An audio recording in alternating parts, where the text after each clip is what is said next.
key aspect of the content marketing strategy can be summed up in 3 words: call to action. Whether it's like us, share this, follow us, download now, add your comment, watch the video, call now, find out more, buy now, or any other number of prompts, the call to action should be an ever-present element in all your content marketing. It's the tactical equivalent of tossing another log onto the fire to keep it from dying out.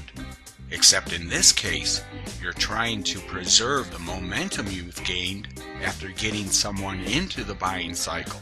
Think of it as a timely little push in an otherwise mostly pull strategy. Another key aspect, which naturally aligns with the call to action, is to establish measurable goals for the content marketing strategy while you're still in the design phase.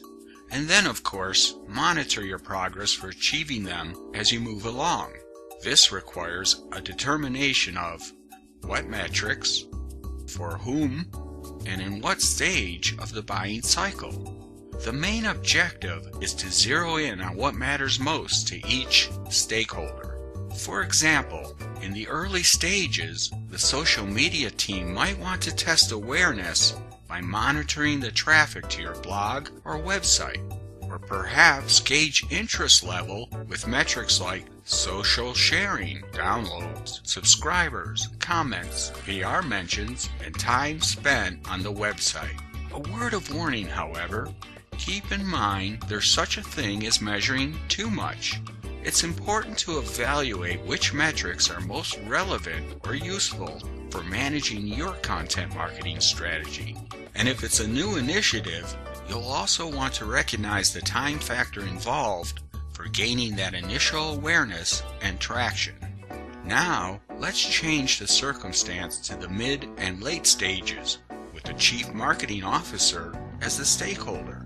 Someone in this position is apt to be more interested in the number of leads or opportunities generated, what's occurring throughout the buying cycle as a whole, and what percentage of revenue can be attributed to the content strategy. Even more to the point, is it really driving growth, and how does it fit within the bigger marketing initiative? Is it, for example, helping the sales team? Of course, the cost for such information increases as the level of sophistication grows, so that too must be factored in during the planning stage. Here at marketingstrategymanagement.com, we track a few key performance indicators, but we also strive to minimize that cost, so long as we're not compromising what we need for effective planning. Right now, we focus a good deal of attention on the subscriber metric or registrations, which are one and the same. Without revealing too much about our strategy, I'll say we do have some specific ideas for differentiating what we do, especially since we're a relatively new entry in this otherwise crowded and competitive sphere. Under this circumstance, new subscribers and the subscription rate are a critical litmus test for determining how we're doing. Here's how it works. The registration counter on the left rolls over and starts fresh every time it reaches 61. On the right is the date. Here's the last day of 2013, the third day of 2014, the sixth day of 2014, and so on. So this tells us that we've acquired 61 new subscribers on each of these days. We can also track the frequency of these rollovers within each month.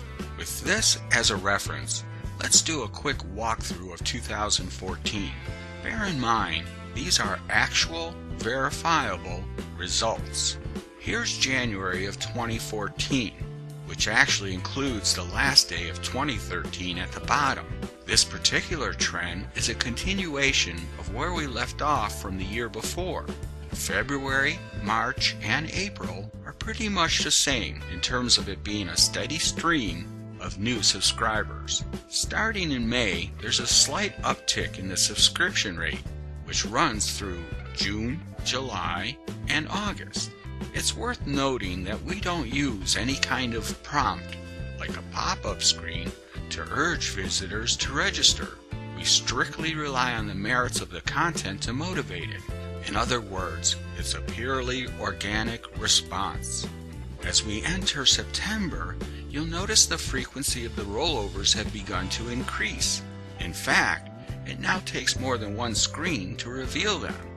So now, our subscription rate has moved from steady and stable early on to increasing at an increasing rate. This is exactly what someone in our position would hope for.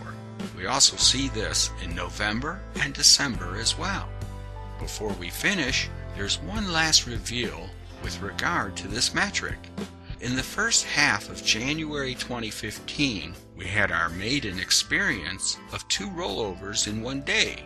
We've since seen a few more of these, and we hope it becomes a trend that grows to 3, 4, 5, and beyond. That's our blog story for now.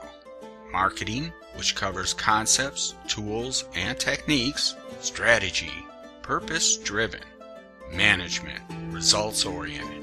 And lest we forget, we're also the home of the stylized PowerPoint video technique, as has been shown throughout this content marketing series.